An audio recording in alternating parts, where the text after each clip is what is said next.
আজকের মানববন্ধনে বিশাল মানববন্ধনে প্রশংসা এই একটাই আমাদের দাবি। আমরা আশা করি প্রশাসন আমাদের দাবির ব্যাপারে অত্যন্ত আন্দোলন হবে। একজন দুর্নীতিবাদ অফিসার ওনাকে 7 দিনের ভিতরে রাহত পারি এই মাটি থেকে রাহত করে জেলা থেকে ওনাকে পদত্যাগ করতে হবে। কিভাবে পাবে যদি উনি না চায় তাহলে ওনাকে কিভাবে টাইলে ক্ষেত্রে কিভাবে নামাইতে হয় আমরা এই শিক্ষক সমাজ সেটা বলবো। আজকে আমরা আন্দোলন করছি সাধারণ শিক্ষকদের ব্যানারে। আমার সরকার বলেছেন কোন দলমত শিক্ষক এখানে নেই। আজকে আমরা এই মানববন্ধন থেকে শপথ গ্রহণ করতে চাই আমরা শিক্ষকরা একটি টাকাও কোন অফিসে দান এবং আরো বলে দিতে চাই আজকের পর থেকে শুধু ডিপি অহিন্দ কুমার মন্ডল নয় কোন শিক্ষা অফিসার রাজপরিচালনাতে ঘুষ খাওয়ার সাহস দেখাবেন না।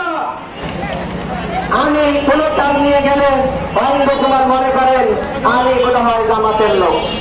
আমার এখন যে দেশটা দেখেছেন লেবাসটা দেখেছেন এটাই আমার লেবাস। আমি কোন জামাত নই, আমি একজন শিক্ষক। আমি শিক্ষকের কাজ করি, আমি শিক্ষক নেতা।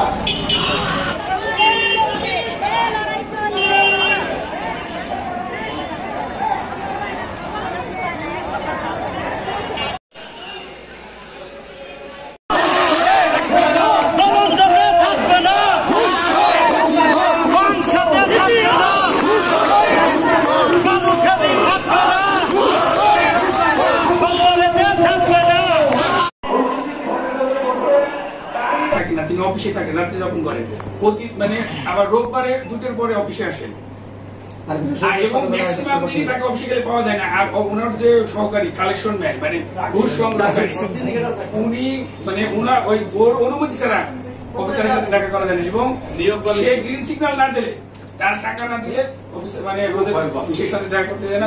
ফাইল পাশ করেন আমাদের এবং বিভিন্ন ভাবে ঘুরায়।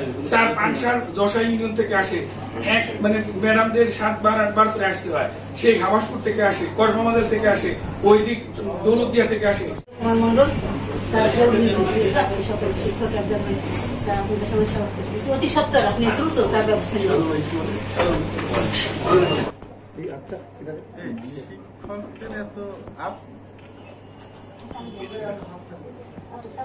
কারিগর আমরা আপনাদেরকে সবসময় ছোটবেলা থেকে সম্মান করি। আপনাদের মাধ্যমে তো আমরা আজকে এই চেয়ারে আসছি। আপনারা না থাকলে তো আমরা এই চেয়ার ছিল কিন্তু আসতে পারতাম না। আপনাদের আবেগ অনুভূতিকে আমরা সম্মান করি। আপনারা যে আজকে সাংস্কৃতিক দিনে যে বিষয়গুলো আমরা বিবেচনা করে পরবর্তী প্রয়োজনীয় ব্যবস্থা করবো।